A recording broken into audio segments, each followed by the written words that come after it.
Hello everyone and peace of Christ to all of you. One of the Muhammadan, he left a message saying that how you can explain the amazing wisdom in the Quran.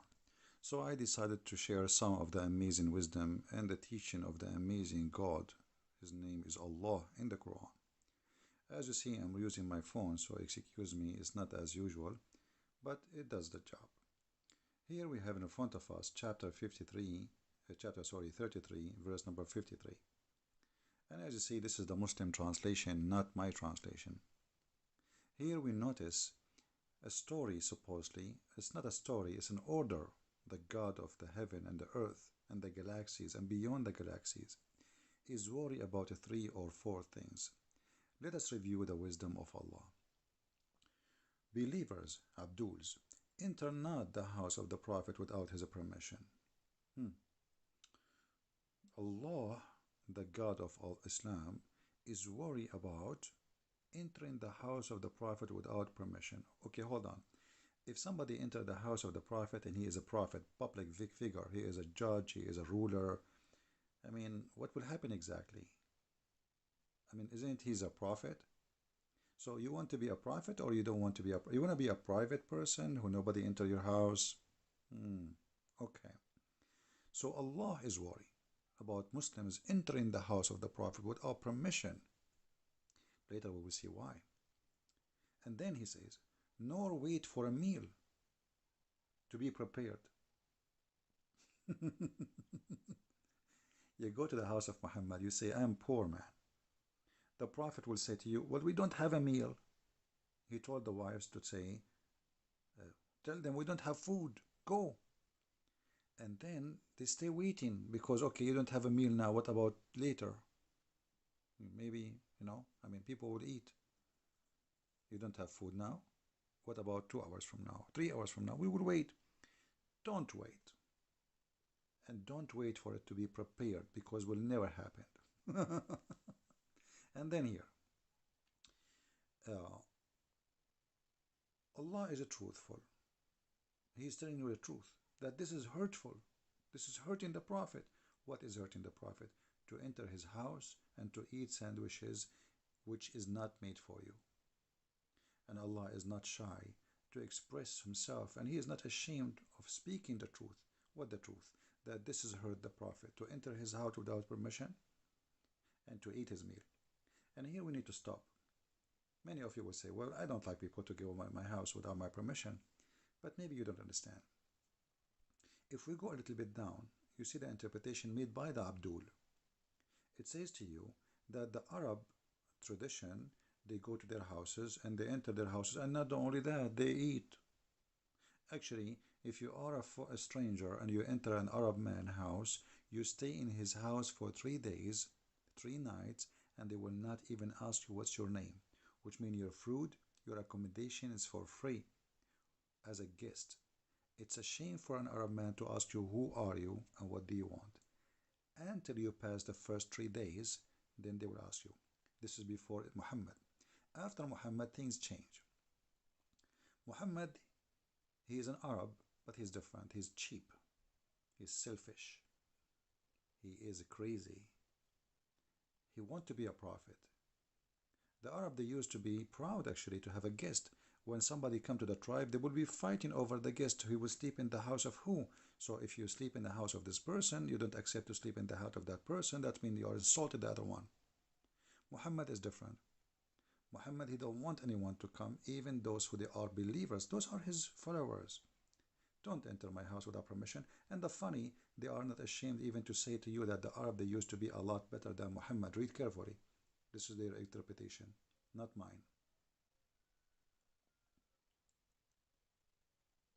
The Arab before Islam, they are very open to the guests. Everybody is welcome and they are proud to serve the guest. Muhammad, a selfish man, he liked to eat your sandwich. Muhammad should be welcome anytime to any house.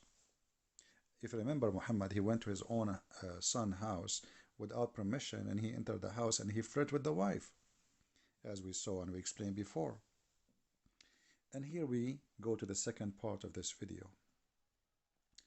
You will see here Allah saying supposedly, If you speak and if you were to ask the wives of the Prophet something, ask them from behind the curtain that is more up for etc. So if you want to speak to Muhammad wives, you have to speak to them from behind the curtains. Otherwise, this is really hurting the Prophet. Okay, hold on. So the Arab before Islam, you can go and speak to the wives of the owner of the man. As long as you do nothing wrong, the man, he wouldn't do nothing to you. I mean, what's wrong with that?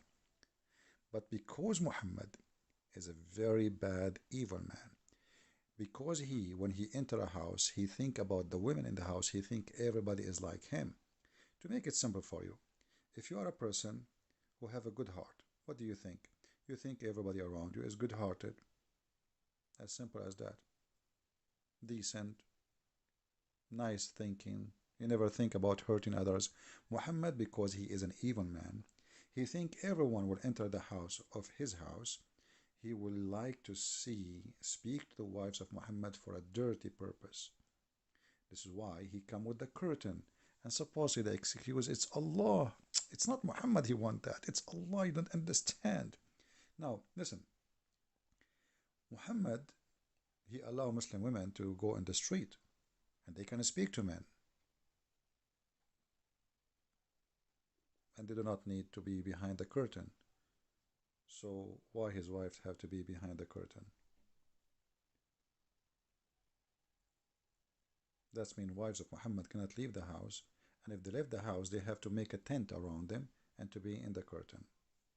And after that, the Muslims, they start using the curtain to their wives too, because Muhammad first, and they are second.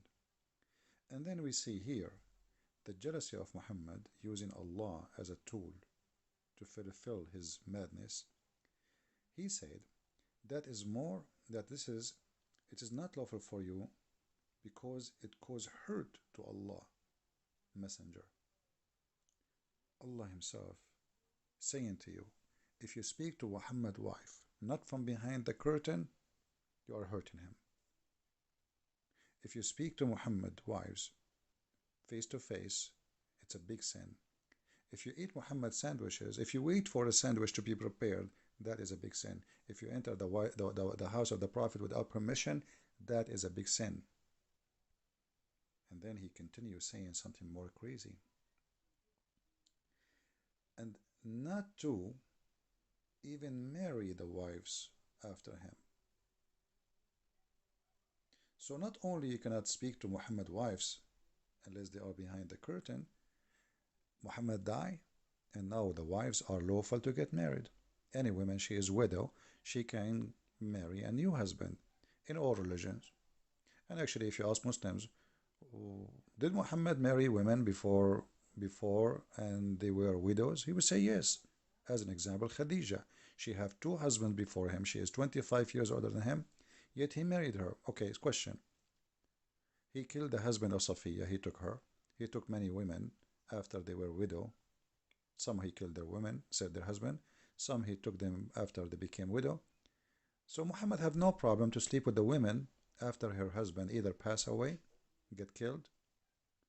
So why it is a problem if Muhammad pass away to marry his wife?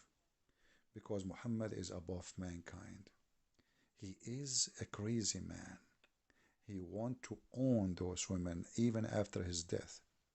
Muhammad here, he was thinking, okay, tomorrow I will die. Who is going to be in the bed with my wife? Omar? Maybe Abu Bakr? Abu Bakr, he cannot marry Aisha, so he will marry whom? Maybe different women. Who care? What about maybe Khalid? Maybe this Muslim, maybe that Muslim. So let us see how we can solve this problem. Bingo. I will make a verse saying that Allah said, no one after me can marry them. And by the way, in that, I preserve those women to death, that nobody can touch them, but yet I can touch every woman. Actually, in the interpretation of the Quran, it says that if the Prophet, his eyes fall into a woman, which means he like her husband must divorce her immediately so the Prophet, he can have her. And here you notice how filthy this man is. And this is exactly what he did with his own son. He went to the wife when the husband was away. He entered the house. He saw the women wearing almost naked clothes, and he flirt with her with loud voice, and there's no way he's not aware that she can hear him. And he said, praise be to Allah, the one who made my heart to flip for you.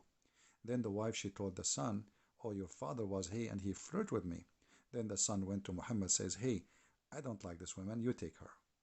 So look, imagine here how crazy sick this maniac.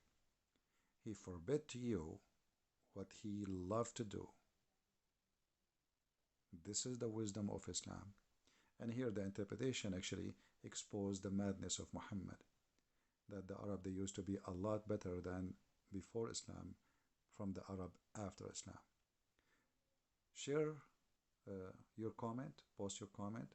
If you are a Muhammadan, don't forget to refute me about Muhammad forbidding people from eating his sandwich. Allah will provide him with more sandwiches. What's wrong with you? You see, Jesus, when they ask you for a sandwich, according to the Quran, chapter 5, Al-Ma'idah, this is why it's called Al-Ma'idah, which means the table, the meal. Allah, He sent 7 sandwiches. Every sandwich have a wheel. Wheel. 7 sandwiches with 7 wheel.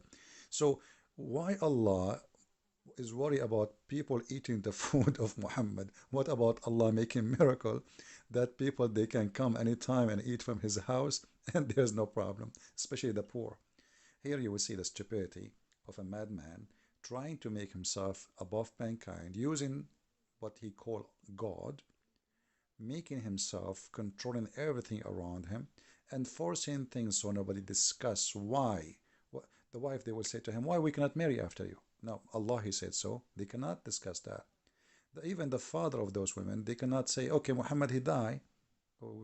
She have the right to marry. But by saying Allah said, it's over. This is the evil Muhammad, and you heard some of his wisdom. This is not the wisdom of God. This is a man speaking about his own, making his own fantasy, controlling people using God for his own glory. And this glory is filthy glory. Even the dog outside agreeing with me. Thank you very much for listening. And by the way, I am still in a mountain area, very beautiful, and it's very great. Thank you, and God bless you. Take care.